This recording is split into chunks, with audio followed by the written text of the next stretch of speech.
Well, hello and welcome to another installment of our Lenten virtual retreat for the fourth Sunday of Lent. My name is Father Michael Matthews, and I'm a Holy Cross priest, and it is my sincere pleasure and joy to be with all of you. And welcome as we will hear some words of wisdom from my brother and dear friend, Father John Dougherty.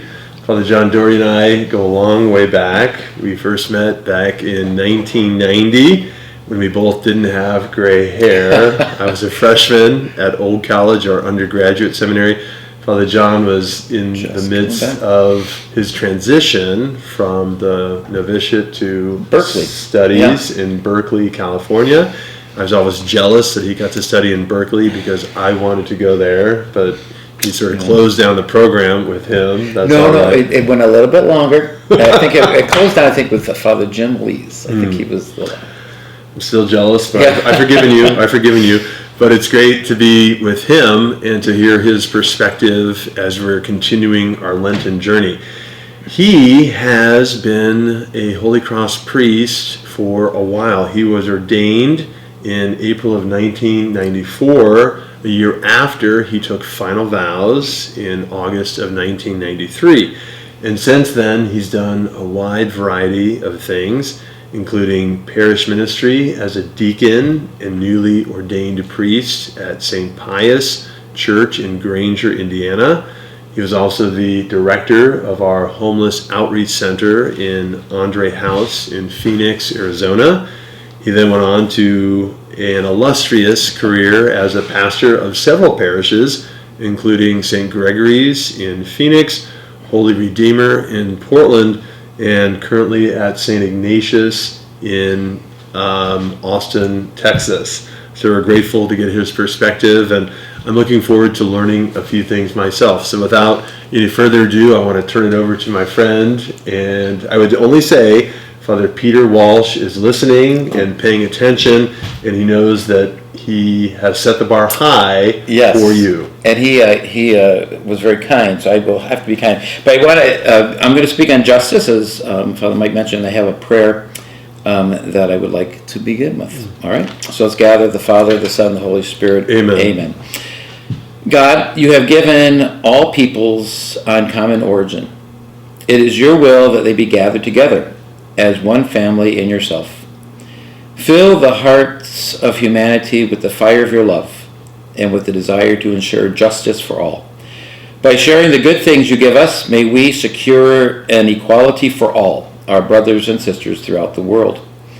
May there be an end to division, strife, and war. May there be a dawning of a truly human society built on love, peace, and fairness.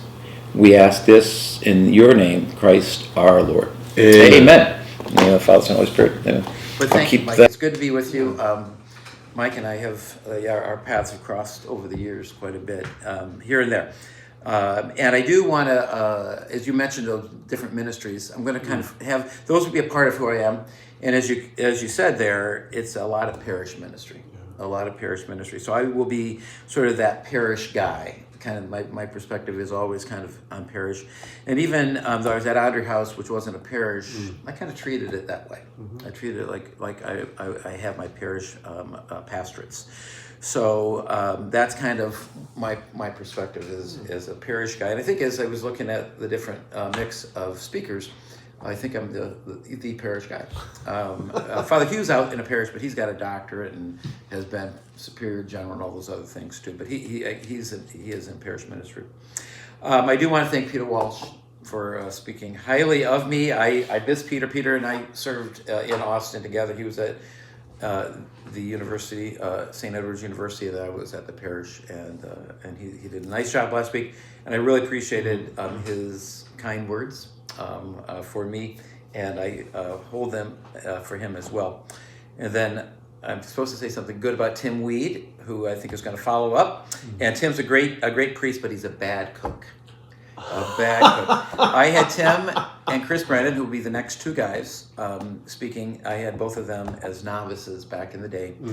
And Chris Brennan is an excellent cook.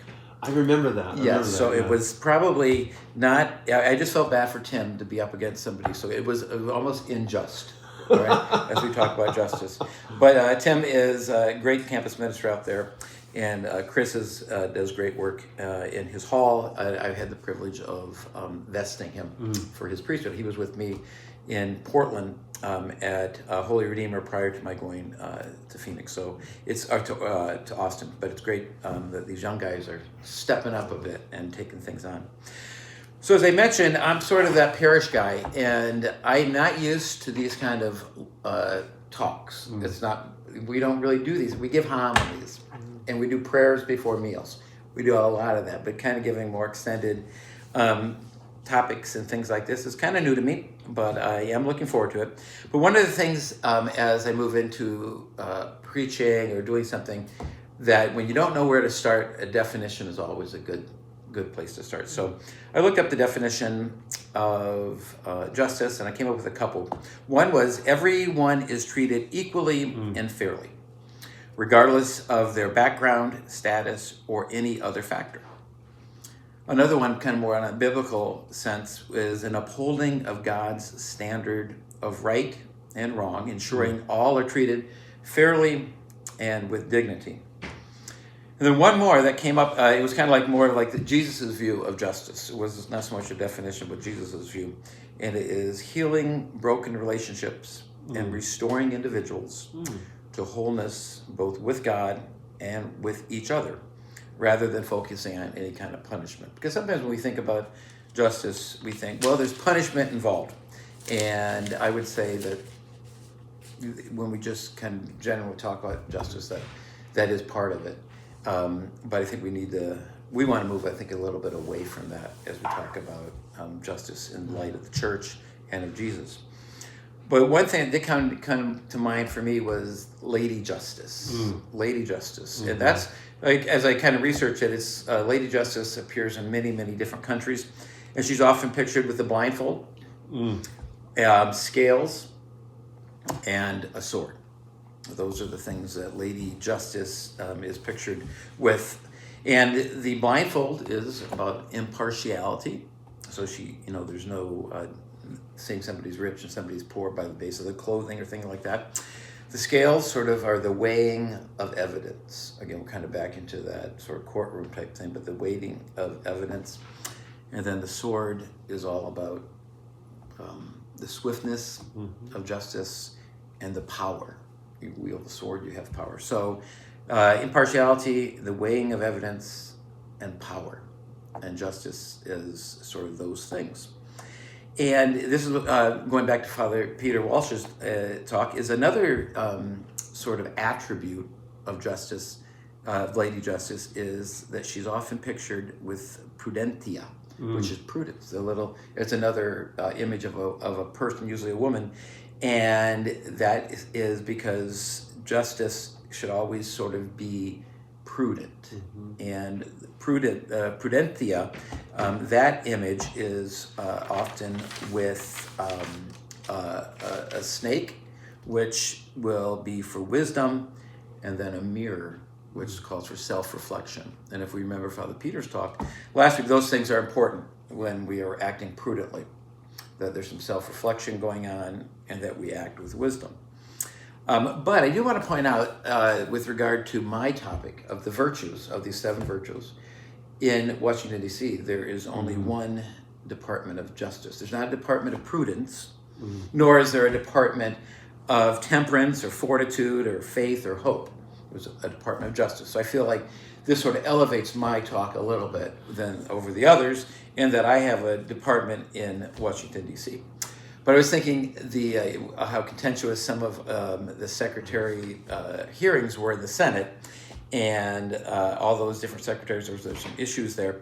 And thank goodness there wasn't a secretary of prudence or temperance or faith or hope. Those would be, I think, very contentious hearings. But the thing that sort of, I think, stands out for both of those different definitions I gave is the word of fairness. And that's really kind of what I come down to. Because in my world, in parish ministry, especially when working with poor people or people who are in need, my time at Andre House, fairness is something that is so important and in many ways lacking in our world and in our lives. And it's a concept that we get from a very early age. In preparation for today, I would speak to some of my parents because I've had schools now and been Catholic with Catholic elementary education for over 25 years. So I've seen a lot of kids grow up, and parents have said, and I've heard from our kids, this refrain that's probably one of the most common is, "It's not fair. It's not fair." I was from a big family, heard it there, but it's really a constant refrain. And I was thinking in my own life back to when we got to go to Florida. You know, growing up, I was born in Niles, Michigan, right over there, raised in Buchanan. And when I was about 7 or 8, we got to go to Florida over Christmas break. And it was wonderful. But my older brothers got to go deep sea fishing. And I didn't.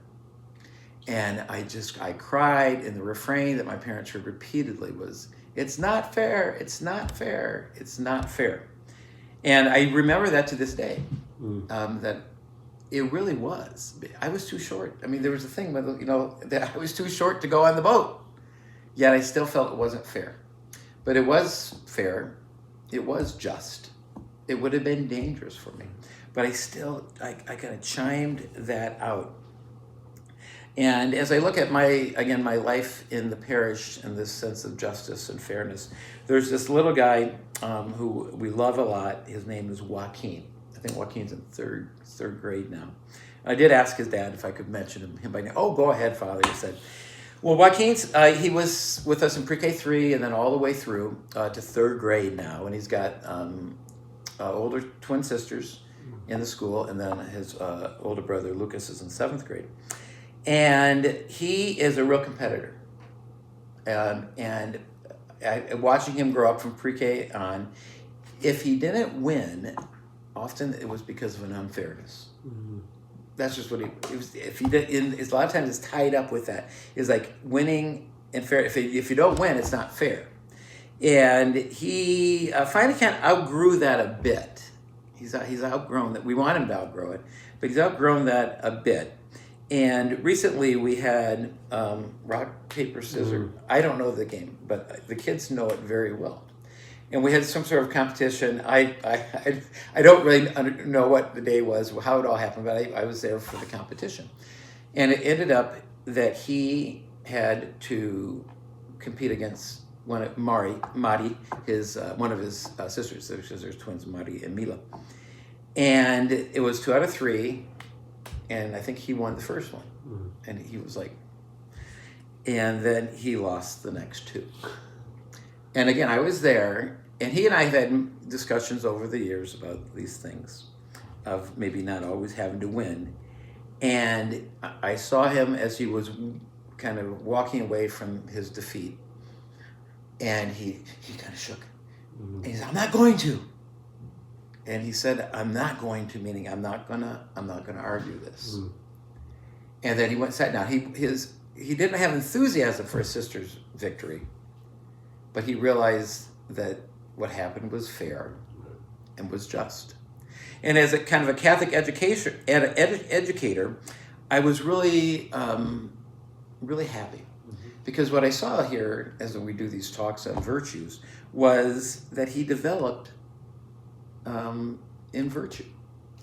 Because he was prudent, again, remember, he's holding up that mirror, and he could look back, kind of historically at what has happened, and that he doesn't always have to win. He hasn't always won, but he's argued about that. That's not fair. And I think he's looking back and saying, well, because rock, paper, scissors, I think it's always fair. I don't know how you can cheat at this thing at all. And that he also was growing in with wisdom as part of prudence, because he was seeing that, I don't have to always win. That's not always part of the thing. So he grew and then it saw that it was fair and that it was just. So we get this little 3rd grader who still desperately wanted to win his rock, paper, scissors. But he saw that through a virtuous, in a sense, life, that it's okay not to. That if things are fair and just, that there's no argument. And it was wonderful to see little Joaquin, again, grow in, and I think the virtues of prudence and injustice, and to continue to develop. And that's really a big part of what we want to see happen in our world of Catholic education, especially with our little ones. So this concept of justice is something that, again, we develop over time from when we're little, and have a kind of warped sense of it, that fairness is when we win, it's fair. When we lose, it's unfair. So whether it was me in fishing or Joaquin and rock, paper, scissors, we develop. And I think in Holy Cross, with all of our educational institutions, we want to continue to help people to develop a virtuous life, and especially when it comes to justice. And even to this day, though, the sense of fairness is something that I'm attentive to. And we can, I think, at times, we need to wield that sword a little bit. The other day, I was on Facebook, and somebody who I don't remember who they are, but they are a friend of mine on Facebook. And I was researching a little bit. I think it goes way back to my early days in my hometown. But she put something out there that, in my mind, was anti-Catholic. And she said, at my church, we all want to be there. And she kind of hit some of these traditional little slights to Catholicism, which is, we don't want to be there at Mass. We're there out of obligation, and it's all about just raising money. Everybody wants to leave early, and all of these things. And I read that, and I was being prudent, I think, by stepping back and reflecting on that. But then I thought, I need to say something here, because a lot of people are seeing that.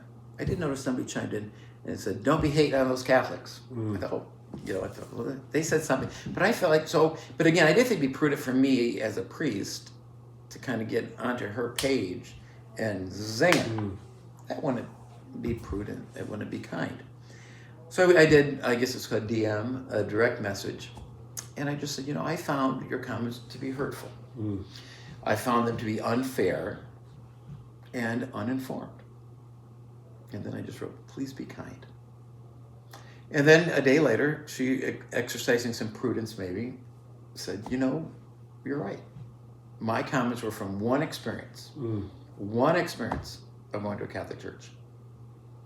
And I don't have much to go on other than that." And I realized that through the virtues of, again, prudent, of kind of waiting and not just reacting, but having some reflection, and then of justice, to say, this isn't right, this is not appropriate or fair for you, based on one experience. So I offered an invitation: come on down to Austin, come to St. Ignatius, and experience what is, I think, contrary to what you experience, which is people who stick around after Mass.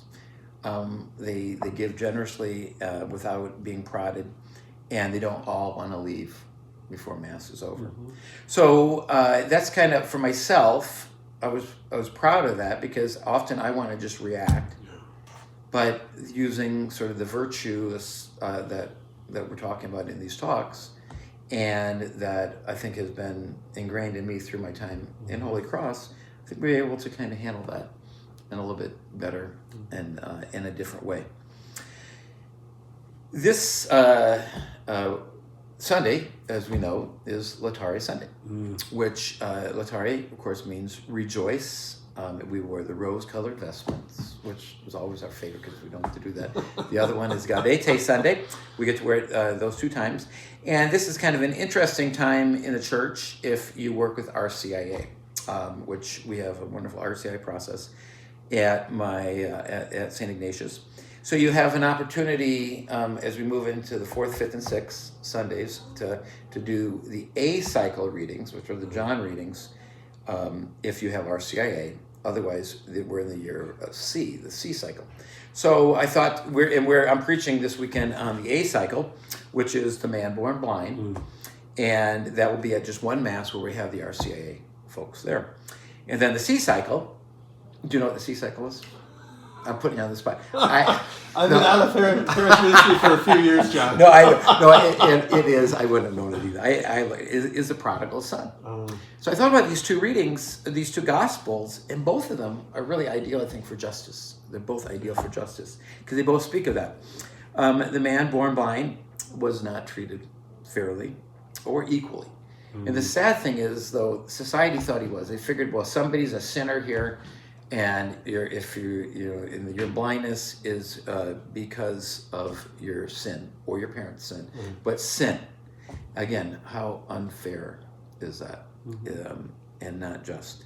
And Jesus brings about, as he heals him, he brings about a sense of fairness and equality for the man. He was able to, Jesus, through his ministry and through his outreach, he was able to, in a sense, to restore what is just and what is fair, and that this man then was put on equal footing. People wanted to move away from that because justice and fairness and equality can be pretty scary stuff. So what is going on? And that's why in the story, people said, well, I know who this guy is, but I have no idea how this healing and any of this stuff came about, because people got scared when they saw the power and the strength of Jesus, who came to restore this man to, in a sense, to wholeness and his place within the community. And we see that in Jesus all the time, which is restoring people in their position, restoring people in their health and their well-being. And I think that we need to remember that justice is about restoration sometimes, but it is about being fair and being true. And I think we see that as well, that justice and equality can be scary. We see that in the development in our nation, that when we came about to establish equality and justice in a sense more formally, that scared a lot of people. And people just didn't know, in a sense, what to do with that. So justice can be a scary thing because it usually will disrupt the status quo. And then I think the prodigal son is probably just a great story of justice, not sort of the way that we are used to it, maybe in the courtroom, but in the eyes of Jesus. Because this, the prodigal son, the one who took his inheritance, went off, squandered it, and then came back. And in many ways, I think everybody would say, well, the just thing here would be that he stays with the pigs and he starts back at the bottom. That would be the just thing. But Jesus, it's different with Jesus. And I think that's where we kind of want to land here, is that Jesus said, no, we will restore you to your completeness, to your full dignity. And again, that causes consternation on the part of the other brother, because he goes, wait, and it makes sense. Like if dad was worth $1,000 and the one brother said, give me my half right now, so he gets the 500, and he takes off and squanders the whole thing. Then he comes back. Well, dad, it's a short amount of time. He probably wasn't able to, recoup that. So dad's now worth 500. And Jesus says, and half of that will go to the son who squandered the 500 in a sense. You can see why the other brother is so upset. I mean, I would be too, because it's so not, in a sense, fair in our way of thinking as humans. But Jesus came to help us into sort of a divine life with him. And it takes a while to get used to that, because it messes up our sense of justice and our sense of fairness, because our ways aren't God's ways. And I think that the prodigal son asks us to sort of embrace that. The son who was upset because his inheritance was squandered and all that, he still has a roof over his head. He still has plenty of food. his friends and all that, but that's not enough. So he sort of wants to dictate the situation, and he's not allowed to. Jesus, in a sense, is dictating how we should welcome people back.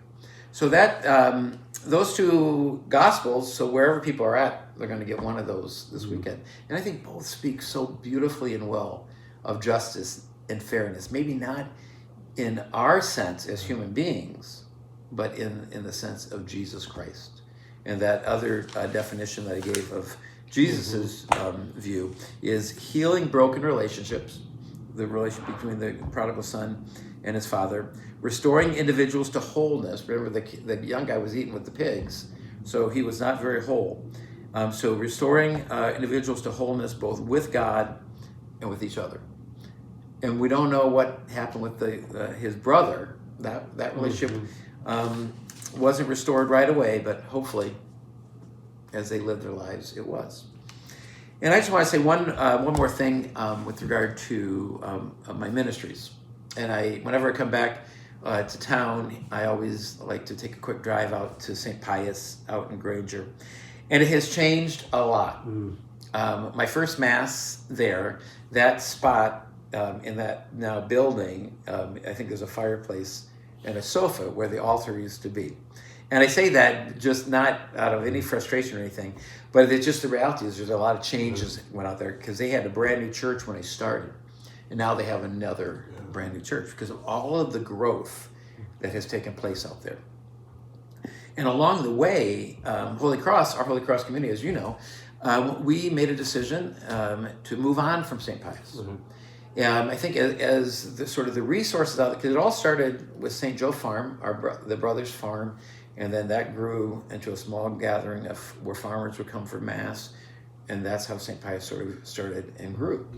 And as the resources grew and grew out there, I think our community said, maybe this would be a better place for the diocese to have, maybe as not a plum parish or anything, but a decision was made on our part to maybe move away from that parish because it was doing so well and the resources were growing. And it made me very sad, but it's part of what we do. We can't stay places forever. And the parish was doing well, and I don't think the bishop would have a hard time staffing it. So a decision was made to move away.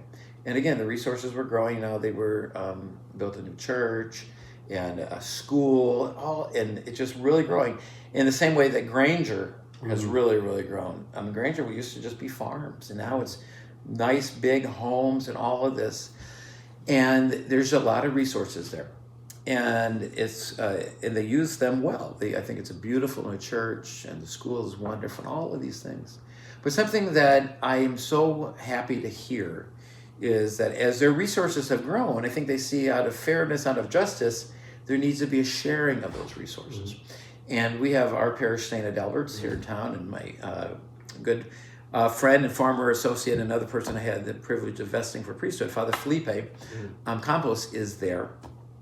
And I think he did one of these talks in the Advent season. And he has shared with me that St. Pius assists them, it sounds like quite a bit, both with just material needs and with the school and all sorts, with their food pantries and all sorts of, there's this sharing. It just really warms my heart to know, I'm sad that we aren't at St. Pius, but that they are continuing this wonderful Holy Cross relationship through their outreach to our brothers at St. Adalbert's, and they are meeting tremendous need there. So this sense of those scales, so the scales out of Pius with resources, just really they were going. There were a lot of resources there, and some of those came from people who moved out. They're from the West Side and all. That's just the way life is. And St. Pius is just wonderfully sort of balancing those out through their outreach to our community at St. Adalbert's, and I'm sure elsewhere as well. I just know about this because Father Felipe has commented numerous times about how grateful he is. And I think he's even gone to St. Pius and done some preaching and things, sort of taking their needs in front of the people and then having those needs meant. And again, balancing sort of the scale of resources locally is, again, kind of a wonderful thing to see. So that's kind of my talk, is on justice, and fairness is where it's at, and trying to bring things into balance. So I don't know, do you have any No, I thank you. observations or questions? That's fantastic. I was taking some notes here because I work with the seminarians. I'm Oh, okay. always, needing to bring them new insights. I'm going to maybe credit you, maybe not. I'll take credit for myself. But just, I really liked and enjoyed everything that you said, but I noted a few things here, especially that beginning part about continuing to grow in virtue, right? Mm-hmm. Continuing over the course of a lifetime to grow into these virtues. And what I find is that many of our young people want to have it all now. Mm-hmm. They want to attain that virtuous state. They want to be that perfect model seminarian, be a great religious. But I think as I hear you talk, it really was, you're planting seeds, mm-hmm. but it is the work of many years, right? Mm-hmm. It doesn't happen overnight. Right. Yeah, and I think, like I said, with little Joaquin, his kind of how he handled something, and then myself with that person on Facebook, I can tell you, it would not have been that long ago that I would have just blasted that person, but through my own development and my life in Holy Cross, which sort of helps kind of get our rough edges kind of worn down a bit, that I was able to, I think, approach that in a virtuous way that allowed this person to grow in their own sort of wisdom, and to see, hey, I jumped the gun here. I just made a very generalized statement that wasn't true. So it's a lifetime of learning. In cultivating those virtues, right, through prayer, through the sacraments. I mean, nobody likes going to confession, right? But it means looking inside and saying, hey, I might have jumped the gun, I might have been inappropriately responding, but also some self-awareness, right, that grows over time. We in formation circles, we call it emotional intelligence. IQ, EQ, emotional intelligence. But it sounds like that's something that, as Holy Cross educators in the faith, we're striving to do with our young people in the schools. But and we learn it ourselves. Yeah, and that, and I didn't know about prudentia, with the snake, but then there's something about that mirror of self-reflection for prudence, and to be prudent is it's a wonderful virtue. When Father Peter, I heard he had that. Oh gosh, that's because it even said we have to rethink what that means. We always think of it as kind of staid and kind of stuck up a little bit, but not at all. It's about self-reflection, and it's a wonderful way to go into the confession, I think. Nobody's ever come into the confession holding a mirror, but I get maybe that we should turn it, but then also we turn for ourselves. Look at ourselves. So we always preach to ourselves. Right. Also, you said very eloquently about society making judgments, right? Society making judgments about homeless people, those who are poor, those who come from different countries. And I would imagine your time at Andre House really informed your understanding of, like you say, the way God sees justice and the way human beings, right? Because you were director there for 3 years. Okay. But I had spent, it's kind of an interesting thing. I did a graduate degree before I came to Holy Cross in Phoenix at it was called Thunderbird School way back then, and I had the opportunity. The founder of Andre House was the chaplain at my Newman Center. So I knew about Andre House. So I had the opportunity to spend 2 summers there, one before my candidate year, then one before my novitiate year. And it kind of formed me in that. And that's one of the reasons why I think when I was asked to go from St. Pius, well, again, as the resources were growing, then to go to Andre House, where it was really, they were really poor at that time. They hadn't developed locally to have a fundraising thing going on. But it was an interesting time for me, because sometimes, as we grow in the sense of a virtuous life, I came from, pull yourself up by your bootstraps and work. Well, there are a lot of people there that, in a sense, were incapable of being able to do that through mental illness, through addictions, just through disability, and they have dignity. They have, in a sense, human rights, and I think the right to food, at least, is there. So it was a great joy to again grow in a sense of what dignity in the eyes of Jesus means, and to provide for people who could not, in a sense, provide for themselves. But yeah, society, especially, in certain areas of our nation, that politically they just like, no, put that aside. And my role is to no, we need to make sure that these people are not ignored, that they have what they need, and we need to provide it for them.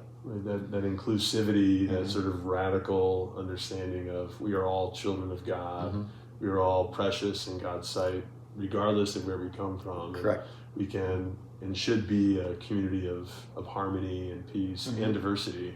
Yeah. So that was really... Yeah, and I'm sure your experience in Africa, I mean, where you saw just very, very poor, the whole poverty piece there, almost on a national level. I'm sure your insights there would be equally as interesting. That'll be another talk. Maybe one day. I can write that out. Yeah. But I think we're doing okay. I got a little bit more here. You also talked about your being able to take the time, right, to not just have a knee-jerk reaction to your friend's post. How has that kind of evolved? Like you said, a few years ago, are you taking time for you? Is it what would you name that allows you to kind of? I think age. As we had, when you said 31 years ordained, how did that happen? That I simply can't move as fast as I used to. Both physically, but that allows me then, I think, to slow down up here a little bit too, to say, okay, let's look at this situation.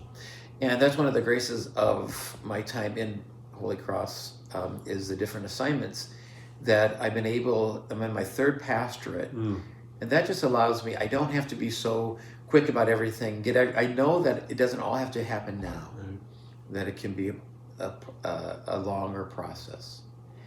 And just to kind of slow things down and to think about them. And to just kind of study things a bit more, to pray with it, to reflect, to talk to other people, and then come to a decision. But I think there's some wisdom that comes with that time. We lose our hair, but we gain wisdom, I think, right? Don't remind me about the hair loss and the gray. But and that's really been a great joy. I'm in my third pastorate now, that I'm not surprised by things as I used to be, because I've seen it, and it allows me to not have to move as fast, in a good way. In a good way. I like that. To slow it down, sometimes taking care of yourself a little bit more, enjoying the birds in the morning, enjoying a quiet walk and a little cup of coffee. But it's just so important, I think, to having that mentality of not reacting, but responding in a prudent manner. Right. And I think reacting quickly can be, an injustice can happen, because we didn't think about things, and we react, and we will often react like Joaquin did when pre-K 3, is this isn't fair, and this is all about me, so therefore. But we move away from that. We grow and realize, okay, what is going to be the fair thing to do here for everybody, not just for me. For the bigger picture, the wider people of God. And following kind of the growth and virtue, if I went back to Florida 3 years later, I would have had the height. I would have been allowed to do it, but it had to come about slowly. Yeah, and you caught that fish, right? You caught that. Well, I didn't get to go. Don't you bring me up bad? Yeah, I did not get to do that deep sea fishing. We didn't go back. No, not yet. Okay, one more thing, and we'll maybe wrap it up here. One more thing. Just it's Lent, right? People are coming to the middle of Lent. People might be a little tired of Lent, looking forward to getting to the Easter bunnies and the resurrection. But any just sort of advice, sort of words that you can give us as we continue this 40-day journey on this fourth Sunday? Well, I would encourage folks to look at your disciplines, your promises. If you say, "Why didn't make any?" Well, you have time, because Lazari Sunday is marked kind of the halfway journey. So never give up on what it is that you want to, in a sense, see accomplished in your life. So I would say, you might say, "Well, I started off, I was going to do this, this, and this, and I did it for a week, and then I stopped." Jump back in. Jump back in. And just, you're going to have still 3 weeks to work on that promise, and some of the things that I'm doing, especially around what I eat, have really borne some good fruit, because I'm eating fruit, not candy anymore. But it's been very beneficial. To whereas I'm looking down the road beyond Easter and saying, I'm probably going to continue some of these things. So I would encourage people to jump back on the horse if you fell off, and then see that you don't have to dive back into whatever it is after Easter. You can say, this is a good thing for me. I'm going to continue with it. So that would be my advice: is it's never too late to jump on the Lent bandwagon. Wow, I think that's a good place to stop. Right. And I just want to say, John Dougherty, it has been a pleasure to be back with you. Yeah, years and years ago, again, seminarian orientation. I remember you being one of those older big brothers I looked up to. I still look up to you. Well, I appreciate it. And just grateful for your words of wisdom, and with my prayers for you and for all of us here on our Lenten virtual retreat. We will be praying for you as you and your family continue these days of Lenten journey. So thank you so much for tuning in. God bless you all. God bless John Dougherty. All right. And again, thank you and God bless. Thanks, Mike.